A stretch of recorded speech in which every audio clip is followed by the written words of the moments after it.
उत्तर प्रदेश के एक छोटे से गांव सूरजपुर में रघु नाम का एक गरीब किसान रहता था। उसके पास न अपनी जमीन थी और न कोई बड़ा सहारा। गांव के जिन लोगों के पास खेत थे, रघु उन्हीं के यहाँ दिन भर मेहनत करके अपनी रोजी कमाता था। कभी खेतों में फसल काटता, कभी बैलगाड़ी से बोरे ढोता। मेहनत करने में उसने कभी कमी नहीं छोड़ी, लेकिन किस्मत हर बार उसका साथ छोड़ देती। उसकी पत्नी सिया भी बहुत समझदार और धैर्यवान थी। दोनों की झोपड़ी छोटी थी, मगर उनके रिश्ते में अपनापन बहुत बड़ा था। घर में गरीबी जरूर थी, लेकिन दोनों ने कभी एक दूसरे को इसका दोष नहीं दिया। एक शाम रघु काम से लौटा। उसके कपड़ों पर धूल जमी थी और चेहरे पर दिन भर की थकान साफ दिखाई दे रही थी। सिया ने लोटे में पानी दिया। रघु चुपचाप पानी पीकर बाहर चौखट पर बैठ गया। सिया ने उसकी तरफ देखा। क्या बात है, आज बहुत चुप हो? खेत पर कुछ हुआ क्या? रघु ने हल्की सी मुस्कान लाने की कोशिश की, लेकिन उसकी आंखों की उदासी छिप नहीं सकी। कुछ नहीं, बस सोच रहा हूँ कि कब तक ऐसे ही दूसरों के सहारे जिंदगी काटेंगे। आज तक जितनी मुश्किल आई है हम दोनों ने मिलकर झेली है। आगे भी सब ठीक हो जाएगा। ठीक कैसे होगा? सुबह से शाम तक हड्डियां तोड़ देता हूँ, फिर भी इतना नहीं बचता कि 2 वक्त का खाना आराम से खा सके। कम पैसे है तो क्या हुआ, हमारे पास हिम्मत तो है। जब तक मेहनत करेंगे भगवान भी रास्ता जरूर निकालेगा। रघु कुछ पल चुप रहा, फिर धीरे धीरे बोला। मैंने एक फैसला किया है, शायद अब मुझे गांव छोड़ना पड़े। गांव छोड़ना? कहाँ जाओगे? शहर। सुना है वहाँ काम की कमी नहीं होती। अगर दिन रात मेहनत करूँ तो कुछ पैसे बचा सकूंगा। फिर लौटकर अपना छोटा सा कारोबार शुरू करेंगे। इतनी दूर चले जाओगे तो मैं यहाँ अकेली कैसे रहूंगी? मैं भी नहीं जाना चाहता, लेकिन मजबूरी इंसान से वो सब करवा देती है जो उसका दिल नहीं चाहता। अगर आज नहीं निकला तो शायद सारी उम्र ऐसे ही मजदूरी करनी पड़ेगी। सही लगता है तो मैं तुम्हें रोकूंगी नहीं, बस एक वादा करो। कैसा वादा? चाहे कितनी भी मुश्किल आए, हार मत मानना और जहां भी रहो अपना ख्याल रखना। रघु ने बिना कुछ कहे सिर हिला दिया। उस रात दोनों की आंखों में नींद नहीं थी। एक तरफ भविष्य की चिंता थी, दूसरी तरफ बिछड़ने का दर्द। सुबह सूरज निकलने से पहले ही सिया ने रघु के लिए एक छोटी सी पोटली तैयार कर दी। उसमें 2 जोड़ी कपड़े, थोड़ा सा सूखा खाना और एक पुराना गमछा रखा। रघु ने घर से निकलते समय झोपड़ी को आखिरी बार देखा, फिर सिया की तरफ बढ़ा। मैं जल्दी लौटूंगा और इस बार खाली हाथ नहीं आऊंगा। मैं यही तुम्हारा इंतजार करूंगी, चाहे जितना वक्त लगे। रघु ने मुस्कुराने की कोशिश की, लेकिन उसकी आंखें नम हो चुकी थीं। अगले ही पल वह गांव की कच्ची पगडंडी पर आगे बढ़ गया। पूरा दिन चलते चलते शाम होने लगी। आखिरकार दूर दूर तक फैली ऊंची इमारतें दिखाई देने लगी। रघु पहली बार इतने बड़े शहर में आया था। चारों तरफ भीड़ थी, अनजान चेहरे थे और तेज रफ्तार जिंदगी थी। उसने गहरी सांस ली और खुद से कहा, अब असली परीक्षा शुरू होती है। पहले आज रात सिर छुपाने की जगह ढूंढनी होगी, फिर कल से काम की तलाश। रघु धीरे धीरे शहर की गलियों में आगे बढ़ता रहा। दिन भर की थकान उसके पैरों में साफ दिखाई दे रही थी। पेट में सुबह से सिर्फ 2 सूखी रोटियां थीं, जो अब तक कब की हजम हो चुकी थी। रघु ने सामने एक छोटा सा लॉज देखा। चलो पहले यही पूछ लेता हूँ, अगर किराया ठीक हुआ तो आज की रात यहीं काट लूंगा। भाई साहब, एक रात रुकने का कितना किराया लगेगा? लॉज का मालिक ऊपर से नीचे तक उसे देखकर बोला, 750 रुपए। पहले पैसे जमा करो, फिर कमरा मिलेगा। सिर्फ एक रात का? हाँ, और अगर पैसे नहीं है तो समय मत खराब करो, बाहर और भी ग्राहक खड़े हैं। रघु बिना कुछ बोले बाहर निकल आया। कुछ गिने चुने रुपए थे। वह जानता था कि अगर आज ही उन्हें खर्च कर दिया तो कल भूखा रहना पड़ेगा। कुछ देर सोचने के बाद उसने तय किया कि शायद कोई दयालु इंसान अपने घर के बरामदे में रात गुजारने की इजाजत दे दे। वह एक मकान के सामने रुका। राम राम काका, मैं गांव से काम की तलाश में आया हूँ। अगर आज रात आपके आंगन के किसी कोने में रुकने की इजाजत मिल जाए तो बड़ी मेहरबानी होगी। आजकल हर दूसरा आदमी यही कहानी सुनाता है। पहले अंदर घुसते हैं, फिर मौका देखकर चोरी कर लेते हैं। मैं ऐसा इंसान नहीं हूँ। आप चाहें तो मेरा सामान भी अपने पास रख लीजिए। नहीं भाई, मुझे किसी मुसीबत में नहीं पड़ना। आगे जाओ। रघु ने धीरे से सिर झुकाया और वहां से चल पड़ा। थोड़ी दूर जाने पर उसे एक छोटा सा घर दिखाई दिया। दरवाजे पर एक महिला तुलसी में पानी डाल रही थी। बहन जी, अगर आज की रात कहीं रुकने की जगह मिल जाए तो बड़ी कृपा होगी। सुबह होते ही मैं चला जाऊंगा। भैया, तुम्हारी बात झूठ नहीं लगती, लेकिन मैं घर में अकेली रहती हूँ। ऐसे में किसी अनजान आदमी को अंदर रखना मेरे लिए ठीक नहीं होगा। आपने प्यार से बात कर ली, मेरे लिए वही काफी है।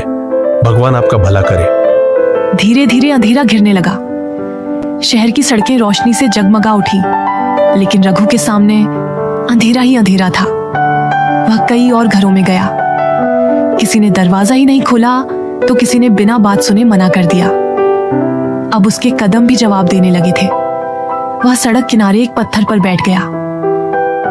लगता है आज की रात खुले आसमान के नीचे ही गुजारनी पड़ेगी। अगर पहली ही रात ऐसी है तो आगे क्या होगा? उसी समय उसकी नजर सड़क के आखिर में बनी एक पुरानी सी मिट्टी की झोपड़ी पर पड़ी। बाकी घरों की तरह वहां कोई दरवाजा बंद नहीं था। रघु धीरे धीरे वहां पहुंचा। कोई है? अंदर से कांपती हुई आवाज आई। कौन है बेटा? कुछ ही पल बाद करीब 70 साल की एक बुजुर्ग महिला बाहर आई। चेहरे पर झुर्रियां थीं, लेकिन आंखों में अपनापन साफ झलक रहा था। माँ जी, मैं इस शहर में बिल्कुल अकेला हूँ। बहुत कोशिश की, लेकिन कहीं रात बिताने की जगह नहीं मिली। अगर आप इजाजत दें तो बस आज की रात आपके बरामदे में गुजार लूं। किसी ने तुम्हें अपना नहीं समझा, तब भगवान तुम्हें मेरे दरवाजे तक ले आया। बाहर क्यों खड़े हो? अंदर आ जाओ बेटा। रघु की आंखें भर आईं। वह पहली बार उस अनजान शहर में अपनेपन का एहसास महसूस कर रहा था। रघु ने झिझकते हुए झोपड़ी के अंदर कदम रखा। मिट्टी का छोटा सा घर था। घर बहुत साधारण था, लेकिन वहां एक अजीब सी शांति महसूस हो रही थी। लो बेटा, पहले पानी पी लो। सफर लंबा रहा होगा। माँ जी, आपने बिना जाने मुझ पर इतना भरोसा कैसे कर लिया? पूरे शहर में सबने मुझे शक की नजर से देखा। जिस इंसान की आंखों में सच्चाई हो, उसे पहचानने में ज्यादा वक्त नहीं लगता। और फिर भूखे प्यासे मुसाफिर को दरवाजे से लौटाना मुझे कभी नहीं आया। थोड़ी देर बाद महिला ने रोटी सामने रख दी। ज्यादा कुछ तो नहीं है बेटा, जो बना था वही खा लो। माँ जी, इतने प्यार से दिया हुआ खाना मेरे लिए किसी दावत से कम नहीं है। आज आपने मुझे सिर छिपाने की जगह ही नहीं दी, बल्कि हिम्मत भी दे दी। अच्छा ये बताओ, नाम क्या है तुम्हारा? मेरा नाम रघु है। सूरजपुर गांव से आया हूँ। और घर में कौन कौन है? बस मेरी पत्नी सिया। उसे छोड़कर पहली बार इतना दूर आया हूँ। कल से क्या करने का सोच रखा है? सुबह होते ही काम ढूंढने निकलूंगा। जो भी मेहनत का काम मिलेगा कर लूंगा। एक बात हमेशा याद रखना, इस शहर में अच्छे लोग भी हैं और बुरे भी। किसी की मीठी बातों में जल्दी मत आना। आप चिंता मत कीजिए, मैं संभल कर रहूंगा। रात काफी हो चुकी थी। बाहर सन्नाटा पसरा था। रघु कई दिनों बाद चैन की नींद सोया। उसे इस बात का अंदाजा भी नहीं था कि यही छोटी सी झोपड़ी आने वाले दिनों में उसके लिए एक नया परिवार बन जाएगी। सुबह सूरज निकलने से पहले ही रघु की आंख खुल गई। इतनी सुबह कहाँ जाने की तैयारी है बेटा? माँ जी, आज पहला दिन है। सोच रहा हूँ जल्दी निकलूंगा तो शायद जल्दी काम भी मिल जाएगा। खाली पेट मेहनत नहीं होती, इसे रास्ते में खा लेना। आप बिल्कुल मेरी माँ जैसी बातें करती हैं। अब तुमने मुझे माँ कहा है तो माँ का हक भी निभाने दो। रघु उनका आशीर्वाद लेकर काम की तलाश में निकल पड़ा। शहर की मंडी में उस समय काफी भीड़ थी। उसकी नजर एक बड़े अनाज गोदाम पर पड़ी। रघु सीधे अंदर चला गया। अगर मजदूर की जरूरत हो तो मैं काम करना चाहता हूँ। पहले कभी गोदाम में काम किया है? नहीं, लेकिन मेहनत करने से कभी पीछे नहीं हटूंगा। मुनीम ने उसे ऊपर से नीचे तक देखा। इतने में गोदाम का मालिक सेठ रामदास भी वहां आ गया। नाम क्या है तुम्हारा? रघु। काम कर लोगे? यहाँ आराम करने वालों की जगह नहीं है। सेठ जी, आराम करना होता तो अपना गांव छोड़कर यहाँ नहीं आता। ठीक है, आज से काम शुरू कर दो। अगर मेहनत अच्छी लगी तो यहीं रख लूंगा। बहुत बहुत धन्यवाद मालिक। काम आसान नहीं था। भारी भारी बोरे उठाकर गोदाम के एक कोने से दूसरे कोने तक ले जाने पड़ते थे। बाकी मजदूर थोड़ी थोड़ी देर में आराम करने बैठ जाते, लेकिन रघु बिना रुके अपना काम करता रहा। दोपहर में सभी मजदूर खाना खाने बैठे। अरे भाई, पहली बार आए हो क्या? हाँ। इतनी मेहनत मत करो, यहाँ जितना काम करोगे उतने ही काम की आदत डाल देंगे। मेरे लिए मेहनत बोझ नहीं, मजबूरी है। मजदूर उसकी बात सुनकर चुप हो गया। शाम तक गोदाम का सारा काम खत्म हो गया। सेठ रामदास दूर खड़े होकर पूरे दिन रघु को देखता रहा था। रघु ने बिना कहे गोदाम की सफाई भी कर दी। सेठ उसके पास आया। आज पहला दिन था, फिर भी किसी काम से मना नहीं किया। जिस काम की मजदूरी मिले उसे पूरी ईमानदारी से करना चाहिए मालिक। ये आज की दिहाड़ी है और कल से समय पर आ जाना। उसकी आंखों में खुशी साफ दिखाई दे रही थी। गोदाम से निकलते ही रघु सबसे पहले बाजार गया। उसने अपने लिए सिर्फ थोड़ा सा राशन खरीदा। बाकी बचे हुए पैसों से वह अपनी आने वाली जिंदगी के लिए बचत करने लगा।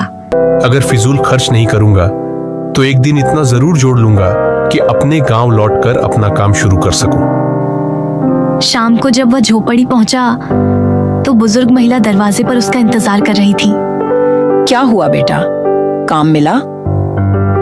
हाँ माँ, भगवान ने आज मेरी सुन ली।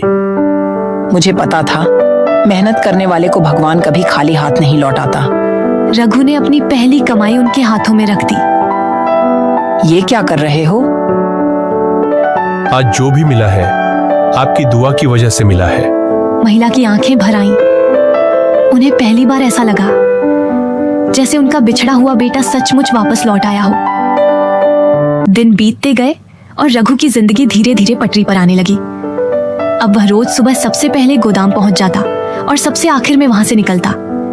उसकी यही आदत उसे बाकी मजदूरों से अलग बनाती थी। सेठ रामदास भी अब उस पर पहले से ज्यादा भरोसा करने लगा था। एक दिन गोदाम में बहुत बड़ा माल आने वाला था। कई मजदूर काम की कठिनाई देखकर बहाने बनाने लगे। सेठ जी, आज इतने बोरे उतरवाने हैं तो कुछ और लोगों को बुला लीजिए। इतना काम एक दिन में नहीं होगा। सेठ कुछ सोच ही रहा था कि तभी रघु आगे आया। मालिक, आप चिंता मत कीजिए, जितना हो सकेगा हम सब मिलकर पूरा कर देंगे। मुझे पता था तुम पीछे नहीं हटोगे। उस दिन रघु ने बिना रुके देर शाम तक काम किया, लेकिन उसके चेहरे पर शिकायत का एक भी भाव नहीं था। काम पूरा होने के बाद सेठ ने उसे अपने कमरे में बुलाया। रघु, मैं कई सालों से कारोबार कर रहा हूं। बहुत लोग आए और चले गए, लेकिन तुम्हारे जैसा ईमानदार आदमी कम देखा है। आज से तुम्हारी मजदूरी बढ़ा दी जाती है। मालिक, आपने जितना दिया वही मेरे लिए बहुत था। ये इनाम है तुम्हारी मेहनत का, एहसान नहीं। रघु ने हाथ जोड़कर उनका धन्यवाद किया। अब उसकी आमदनी पहले से थोड़ी बेहतर हो गई थी। वह रोज सिर्फ जरूरत भर का खर्च करता। कई बार गोदाम के दूसरे मजदूर उसे समझाते, अरे रघु, कभी अपने ऊपर भी खर्च कर लिया करो। अभी नहीं भाई, अभी हर बचाया हुआ रुपया मेरे सपने की नींव है। उधर झोपड़ी में रहने वाली बुजुर्ग माँ के साथ भी उसका रिश्ता और गहरा होता जा रहा था। अब रघु रोज लौटते समय उनके लिए कभी दवा ले आता, कभी सब्जी। बेटा, मेरे लिए इतना सब क्यों लाते हो? अगर मेरा अपना घर होता और मेरी माँ होती तो क्या मैं उनके लिए भी कुछ नहीं लाता? भगवान हर माँ को तुम्हारे जैसा बेटा दे। 1 महीना, फिर 6 महीने, और देखते ही देखते 2 साल गुजर गए। एक रात खाना खाने के बाद वह अकेला बैठा हिसाब लगा रहा था। उसने धीरे धीरे सारे नोट गिने। फिर अचानक उसके चेहरे पर खुशी दौड़ गई। माँ, जरा इधर आइए। क्या हुआ बेटा? देखिए, पूरे 50,000 रुपए हो गए। सच? हाँ, 3 साल पहले मैं खाली हाथ इस शहर में आया था और आज मेरी मेहनत की पहली बड़ी कमाई मेरे सामने है। दोनों कुछ पल तक उन पैसों को देखते रहे, लेकिन अगले ही पल रघु के चेहरे की खुशी चिंता में बदल गई। अब क्या सोचने लगे? माँ, अब पूरे 50,000 रुपए हो गए हैं। इतनी बड़ी रकम अपने पास रखना ठीक नहीं। अगर इनका कुछ हो गया तो मेरी बरसों की कमाई एक पल में चली जाएगी। महिला भी सोच में पड़ गई। कुछ देर चुप रहने के बाद उन्होंने धीरे से कहा, अगर तुम्हें मुझ पर भरोसा है तो मेरे पास एक उपाय है। कैसा उपाय? बुजुर्ग माँ ने धीमी आवाज में एक ऐसे आदमी का नाम लिया जिसे पूरे शहर में ईमानदारी की मिसाल माना जाता था। उन्हें बिल्कुल अंदाजा नहीं था कि उसी नाम के पीछे रघु की जिंदगी का सबसे बड़ा धोखा छिपा बैठा है।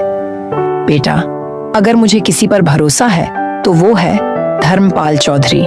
पूरे शहर के लोग अपनी जमा पूंजी उसके पास अमानत की तरह रखते हैं। जब जरूरत पड़ती है वो बिना एक पैसा कम किए वापस लौटा देता है। लेकिन माँ, मैं तो उसके लिए बिल्कुल अजनबी हूँ। क्या वो मेरे पैसे अपने पास रखेगा? अगर तुम सच्चाई से अपनी बात कहोगे तो वो मना नहीं करेगा। कम से कम मुझे तो उस पर पूरा भरोसा है। रघु कुछ देर तक सोचता रहा, फिर उसने अपनी कपड़े की थैली कसकर पकड़ी और बोला, ठीक है माँ, अगर आपको उस आदमी पर भरोसा है तो मैं एक बार उससे मिल लेता हूँ। अगली सुबह रघु काम पर जाने के बजाय सीधे धर्मपाल चौधरी की हवेली की तरफ निकल पड़ा। पूरे शहर में उसकी हवेली सबसे बड़ी मानी जाती थी। बाहर पहरा देते नौकर और अंदर दूर तक फैला हुआ आंगन देखकर रघु कुछ पल के लिए ठिठक गया। उसने हिम्मत जुटाई और अंदर चला गया। राम राम मालिक। धर्मपाल ने उसकी तरफ देखा। हाँ, बोलो, किस काम से आए हो? मेरा नाम रघु है। मैं पिछले 2 सालों से इसी शहर में मेहनत मजदूरी करके अपना गुजारा कर रहा हूँ। धर्मपाल चुपचाप उसकी बात सुनता रहा। बहुत मुश्किल से कुछ पैसे जोड़ पाया हूँ। अब डर लगता है कि कहीं चोरी ना हो जाए, इसलिए चाहता हूँ कि कुछ समय के लिए अपनी जमा पूंजी आपके पास अमानत के तौर पर रख दूं। इतना कहकर उसने कपड़े की थैली आगे बढ़ा दी। कितने रुपए हैं इसमें? पूरे 50,000 रुपए हैं, मेरी कई सालों की मेहनत और बचत की कमाई। धर्मपाल ने ऊपर से मुस्कुराने की कोशिश की, लेकिन उसके मन में लालच जाग चुका था। तुम बिल्कुल निश्चिंत रहो, जब तक ये थैली मेरे पास है इसका 1 रुपया भी इधर उधर नहीं होगा। आपका बहुत धन्यवाद मालिक। जब भी जरूरत पड़े आकर ले जाना। रघु खुश होकर वहां से लौट गया। उधर धर्मपाल ने जैसे ही रघु को जाते देखा, उसने तुरंत थैली खोली। नोटों की गड्डी देखकर उसके चेहरे पर लालच भरी मुस्कान फैल गई। एक साधारण मजदूर के पास इतने पैसे, अगर ये रुपये मेरे पास ही रह जाए तो इसे क्या पता चलेगा? उसने थैली अपनी तिजोरी में रख दी। इधर रघु पहले की तरह मेहनत करता रहा। दिन महीने में बदले, महीने साल में। रघु ने और भी कुछ पैसे जोड़ लिए थे। अब उसे लगने लगा कि गांव लौटने का समय आ गया है। एक शाम वह झोपड़ी पहुंचा। आज बड़े खुश लग रहे हो। हाँ माँ, अब मैं घर लौटना चाहता हूँ। बहुत साल हो गए सिया से मिले। बहू भी अब तक तुम्हारा ही इंतजार कर रही होगी। कल सबसे पहले धर्मपाल चौधरी से अपनी अमानत वापस लूंगा, फिर आपसे आशीर्वाद लेकर गांव निकल जाऊंगा। भगवान तुम्हारी हर राह आसान करे बेटा। अगली सुबह रघु खुशी खुशी हवेली पहुंचा।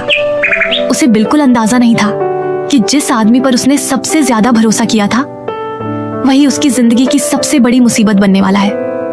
मालिक, मैं अपनी अमानत लेने आया हूँ।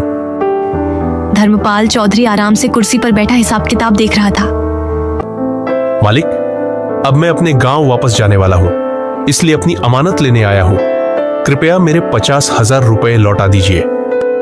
धर्मपाल ने ऐसे सिर उठाया जैसे पहली बार रघु को देख रहा हो। कौन सी अमानत? वही जो मैंने कुछ महीने पहले आपके पास रखी थी। कपड़े की थैली में पूरे 50,000 रुपए थे। धर्मपाल का चेहरा अचानक सख्त हो गया। मुझे लगता है तुम्हें कोई गलतफहमी हुई है। मैंने तुमसे कभी कोई रुपए नहीं लिए। रघु एक पल के लिए चुप रह गया। मालिक, आप शायद भूल रहे हैं, मैं खुद आपके हाथ में थैली देकर गया था। धर्मपाल गुस्से में कुर्सी से उठ खड़ा हुआ। ज्यादा चालाक बनने की कोशिश मत करो। रोज न जाने कितने लोग मेरे दरवाजे पर आते हैं। अगर हर कोई ऐसी कहानी सुनाने लगे तो क्या मैं सबको पैसे बांटता फिरूं? मैं झूठ नहीं बोल रहा मालिक, वो मेरी 3 साल की मेहनत की कमाई है। धर्मपाल जोर से चिल्लाया। कोई है बाहर? 2 नौकर दौड़ते हुए अंदर आए। इसे बाहर निकालो, और अगर दोबारा मेरी हवेली के आसपास दिखाई दे तो सीधे कोतवाली पहुंचा देना। नौकरों ने रघु की एक भी बात नहीं सुनी। वे उसे पकड़कर हवेली से बाहर ले गए और धक्का देकर सड़क पर गिरा दिया। चल भाग यहाँ से। रघु काफी देर तक वहीं जमीन पर बैठा रहा। उसकी आंखों के सामने अंधेरा सा छा गया था। वह खुद से बड़बड़ाने लगा। मैंने तो उस पर आंख बंद करके भरोसा किया था। उसने तो मेरी पूरी दुनिया ही लूट ली। कुछ देर बाद वह लड़खड़ाते कदमों से झोपड़ी की तरफ चल पड़ा। बुजुर्ग माँ दरवाजे पर बैठी उसका इंतजार कर रही थी। जैसे ही उन्होंने रघु का उतरा हुआ चेहरा देखा, उनका दिल घबरा गया। क्या हुआ बेटा, पैसे मिल गए ना? सब खत्म हो गया माँ। साफ साफ बताओ, हुआ क्या? रघु ने रोते रोते पूरी बात बता दी। कुछ देर तक झोपड़ी में सन्नाटा छाया रहा। हे भगवान, ये मैंने क्या कर दिया? अगर मैं तुम्हें उसके पास भेजती ही नहीं तो आज तुम्हारी मेहनत की कमाई सुरक्षित होती। नहीं माँ, खुद को दोष मत दीजिए। आपने जो किया मेरी भलाई के लिए किया था। गलती आपकी नहीं, उस बेईमान इंसान की है। लेकिन अब क्या होगा बेटा? अब कुछ नहीं हो सकता। मेरे पास कोई गवाह नहीं, कोई कागज नहीं। मैं चाहकर भी अपना हक साबित नहीं कर सकता। महिला की आंखें भर आईं। दोनों दुखी होकर बातें कर ही रहे थे कि तभी सामने वाली झोपड़ी से एक औरत वहां आई। उसका नाम मीरा था। मीरा अक्सर बुजुर्ग माँ का हालचाल पूछने आ जाया करती थी। उसने दोनों के उदास चेहरे देखे तो तुरंत पूछ बैठी, अरे आज यहाँ इतना सन्नाटा क्यों है? सब ठीक तो है? बुजुर्ग माँ कुछ बोल पाती, उससे पहले रघु ने पूरी घटना शुरू से आखिर तक सुना दी। मीरा बिना कुछ बोले ध्यान से सारी बात सुनती रही। जब रघु चुप हुआ तब उसके चेहरे पर हल्की सी मुस्कान आ गई। बहन, तुम मुस्कुरा क्यों रही हो? मेरी समझ में तो कुछ नहीं आ रहा। क्योंकि मुझे लगता है तुम्हारे पैसे अभी भी वापस मिल सकते हैं। रघु और बुजुर्ग माँ दोनों हैरानी से उसकी तरफ देखने लगे। क्या सच में कोई रास्ता है? रास्ता है, लेकिन उसके लिए धर्मपाल की सबसे बड़ी कमजोरी का फायदा उठाना होगा। उसकी कमजोरी? हाँ, उसका लालच। माँ जी, आपके घर में कोई बड़ा सा पुराना संदूक है क्या? बेटी, संदूक तो है, लेकिन तू उसका क्या करेगी? अभी सब बताऊंगी, पहले आप वो संदूक ले आइए। बुजुर्ग माँ झोपड़ी के अंदर गई और थोड़ी देर बाद लकड़ी का एक पुराना बड़ा सा संदूक घसीटते हुए बाहर ले आई। बस मुझे इसी की जरूरत थी। रघु अब भी कुछ समझ नहीं पा रहा था। बहन, इसमें ऐसा क्या है जिससे मेरे पैसे वापस मिल जाएंगे? धर्मपाल जैसा आदमी किसी की दया से नहीं, अपने लालच से हारता है। हमें उसी लालच को उसके खिलाफ इस्तेमाल करना हो। मीरा ने संदूक का ढक्कन खोला। अंदर कुछ पुराने कपड़े। देखने में ऐसा लग रहा था जैसे संदूक किसी कीमती सामान से भरा हो। फिर उसने ढक्कन बंद किया और रघु की तरफ देखकर बोली, अब ध्यान से सुनिए। हवेली पहुंचने के बाद आप सीधे अंदर नहीं आएंगे, पहले मैं जाऊंगी। जब तक मैं इशारा न करूं, आप बाहर ही रुकेंगे। अगर उसने फिर से मुझे देखकर भगा दिया तो? आज वो तुम्हें नहीं भगाएगा, बल्कि खुद बुलाएगा। तीनों हवेली की तरफ चल पड़े। जब हवेली कुछ ही दूर रह गई, मीरा रुक गई। माँ जी, आप अभी यहीं ठहर जाइए। जब रघु भैया अपने पैसे लेकर बाहर आ जाइए, उसके कुछ देर बाद आप अंदर आना। और मुझे कहना क्या है? आप बस इतना कहना, बहू जल्दी घर चल, तुम्हारे पति बाहर से लौट आए हैं और तुम्हें बुला रहे हैं। इसके अलावा कुछ मत बोलिए। ठीक है बेटी, जैसा तू कहेगी वैसा ही होगा। मीरा ने संदूक सिर पर रखा और अकेली हवेली के अंदर चली गई। धर्मपाल, उसकी नजर जैसे ही बड़े संदूक पर पड़ी, उसकी आंखें चमक उठी। अरे बहन, इतनी भारी पेटी लेकर कहाँ जा रही हो? आपसे ही मिलने आई हूँ। मुझसे? कहिए, क्या सेवा कर सकता हूँ? मीरा ने इधर उधर देखा, फिर धीमी आवाज में बोली, मैं इस शहर के मशहूर व्यापारी श्यामलाल की पत्नी हूँ। मेरे पति कई महीनों से दूसरे राज्यों में व्यापार के सिलसिले में गए हुए हैं। धर्मपाल ध्यान से सुनने लगा। घर में मैं अकेली हूँ। पिछले कुछ दिनों से आसपास चोरी की घटनाएं बहुत बढ़ गई हैं। रात रात भर डर के मारे नींद नहीं आती। अरे, ये तो बहुत चिंता की बात है। मीरा ने संदूक पर हाथ रखते हुए कहा, इसमें हमारे परिवार की सबसे कीमती चीजें हैं। सोने के गहने, चांदी के बर्तन और कई सालों की जमा पूंजी। धर्मपाल की सांस जैसे अटक गई। उसने मन ही मन सोचा, अगर ये संदूक मेरे हाथ लग जाए तो जिंदगी भर मेहनत करने की जरूरत ही नहीं पड़ेगी। बहन, तुम बिल्कुल सही जगह आई हो। पूरे शहर में इससे सुरक्षित जगह तुम्हें कहीं नहीं मिलेगी। मीरा ने अनजान बनते हुए पूछा, लेकिन मैं कैसे मान लूं कि मेरा सामान सुरक्षित रहेगा? मेरी ईमानदारी की मिसाल पूरा शहर देता है। जिसने भी अपनी अमानत मेरे पास रखी, उसे हमेशा सही सलामत वापस मिली है। मीरा ने हल्की सी मुस्कान दबा ली। उसे पता था धर्मपाल अब ठीक उसी जाल में फंस चुका है जो उसने उसके लिए बिछाया था। धर्मपाल की नजर बार बार उस बड़े संदूक पर जा रही थी। बाहर से वह खुद को शांत दिखा रहा था, लेकिन उसके मन में लालच का तूफान उठ चुका था। वह मीरा के सामने मीठी बातें करने लगा। बहन, तुम बिल्कुल निश्चिंत रहो। जब तक ये संदूक मेरे पास रहेगा, इसकी तरफ कोई आंख उठाकर भी नहीं देख पाएगा। मीरा ने जानबूझकर संकोच दिखाया। देखिए चौधरी साहब, इसमें सिर्फ गहने ही नहीं, हमारे परिवार की सालों की कमाई भी है। अगर इसे कुछ हो गया तो मैं अपने पति को क्या जवाब दूंगी? धर्मपाल ने सीना चौड़ा करते हुए कहा। जब तक धर्मपाल जिंदा है, तुम्हारी अमानत को कोई हाथ भी नहीं लगा सकता। मीरा भी कुछ और कहने ही वाली थी कि तभी हवेली के बाहर से रघु धीरे धीरे अंदर आया। धर्मपाल की नजर उस पर पड़ते ही उसका चेहरा एक पल के लिए उतर गया। उसने मन ही मन सोचा, ये फिर आ गया, कहीं इस औरत के सामने हंगामा न कर दे। अगर इसने मुझे बेईमान साबित कर दिया तो इतना बड़ा संदूक हाथ से निकल जाएगा। अगले ही पल उसने चेहरे पर मुस्कान ली। अरे रघु, मैं तो अभी तुम्हें ही याद कर रहा था। रघु हैरान रह गया। जी? सुबह तुम आए थे, लेकिन उस समय मुझे कुछ याद नहीं आया। बाद में जैसे ही तिजोरी देखी, मुझे तुम्हारी अमानत याद आ गई। रघु समझ गया कि धर्मपाल लालच में फंस चुका है, लेकिन उसने अनजान बनने का नाटक किया। तो मेरे रुपए मिल जाएंगे? अरे भाई, अमानत लौटाना मेरा फर्ज है। रुको, अभी लेकर आता हूं। धर्मपाल जल्दी जल्दी अंदर गया और तिजोरी से वही कपड़े की थैली निकाल लाया। उसने थैली रघु के हाथ में रखते हुए कहा, लो भाई, अपने पूरे गिन लो। धन्यवाद चौधरी साहब। धन्यवाद कैसा? मैंने तो सिर्फ अपना कर्तव्य निभाया है। रघु ने बिना एक पल घुमाए रुपए संभाले और धीरे धीरे हवेली से बाहर निकल गया। जैसे ही रघु बाहर गया, धर्मपाल ने लालच भरी नजरों से मीरा की तरफ देखा। अब तो तुम्हारा भरोसा मुझ पर पूरी तरह हो गया होगा। मीरा ने सिर हिलाया। हाँ, मैंने अपनी आंखों से देख लिया कि आप सचमुच ईमानदार हैं। धर्मपाल खुशी से मुस्कुराया। तो लाओ, अब ये संदूक मुझे दे दो, मैं इसे तिजोरी वाले कमरे में रखवा देता हूँ। मीरा संदूक उसकी तरफ बढ़ाने ही वाली थी कि तभी हवेली के बाहर से एक जानी पहचानी आवाज सुनाई दी।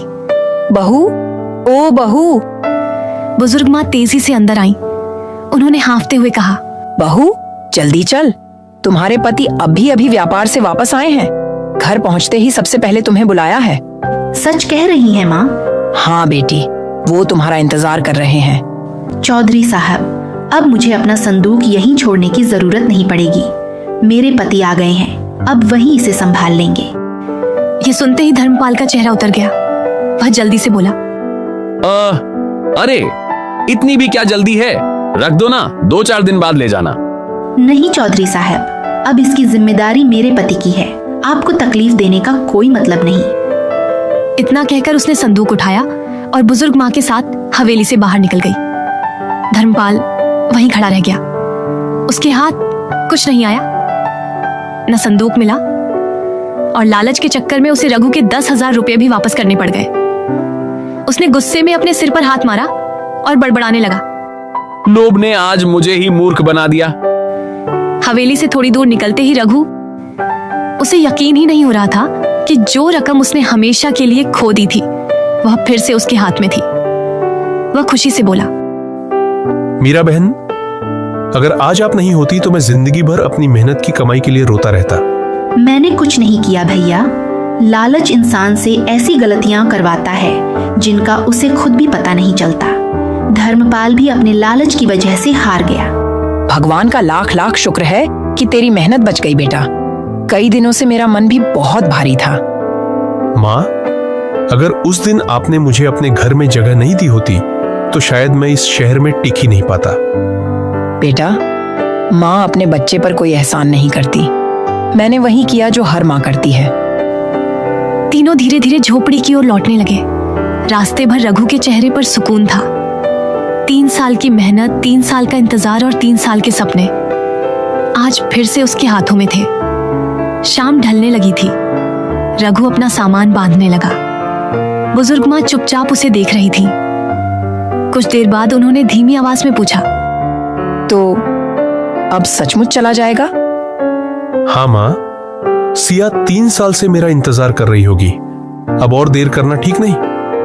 महिला मुस्कुराने की कोशिश कर रही थी, लेकिन उनकी आंखें सब कुछ कह रही थीं। तेरे जाने के बाद ये घर फिर से खाली हो जाएगा। रघु उनके पास जाकर बैठ गया। घर खाली नहीं होगा माँ, आपका एक बेटा हमेशा रहेगा। जब भी मौका मिलेगा मैं आपसे मिलने जरूर आऊंगा। बस खुश रहना बेटा, यही मेरी दुआ है। मीरा भी उसे विदा करने आ गई। मीरा बहन, आपका ये उपकार मैं कभी नहीं भूलूंगा। अगर सच में मेरा एहसान उतारना चाहते हो तो एक वादा करो। कहिए। जब कभी तुम्हारे सामने कोई मजबूर इंसान आए तो उसकी मदद जरूर करना, जैसे किसी ने तुम्हारी की थी। ये वादा रहा। रघु ने आखिरी बार झोपड़ी की तरफ देखा। यही वो जगह थी जहां उसे एक अनजान शहर में परिवार मिला था। यही वो जगह थी जहां उसे मां का प्यार मिला, और यहीं उसे ऐसे लोग मिले जिन्होंने बिना किसी स्वार्थ के उसका साथ दिया। अब चलता हूं, लेकिन आप दोनों हमेशा मेरी दुआओं में रहेंगी। इतना कहकर वह अपने गांव की ओर चल पड़ा। उसे नहीं पता था कि गांव पहुंचते ही उसकी पत्नी की खुशी का कोई ठिकाना नहीं रहेगा और उसकी जिंदगी एक नई शुरुआत करने वाली थी। कई घंटों का सफर तय करने के बाद आखिरकार रघु अपने गांव सूरजपुर की सीमा पर पहुंच गया। जैसे जैसे वह अपनी झोपड़ी के करीब आ रहा था, उसके कदम अपने आप तेज होते जा रहे थे। उधर सिया रोज की तरह घर के बाहर अचानक उसकी नजर दूर से आते एक आदमी पर पड़ी। पहले तो उसे अपनी आंखों पर विश्वास नहीं हुआ। जब वह आदमी थोड़ा और करीब आया तो सिया खुशी से चिल्ला उठी, रघु! रघु ने भी मुस्कुराकर उसकी तरफ देखा। अगले ही पल दोनों एक दूसरे के सामने खड़े थे। 3 साल का इंतजार एक पल में खत्म हो गया। सिया की आंखों से खुशी के आंसू बहने लगे। तुमने आने में इतनी देर क्यों लगा दी? मैं हर दिन तुम्हारा रास्ता देखती थी। रघु ने धीरे से उसका हाथ थाम लिया।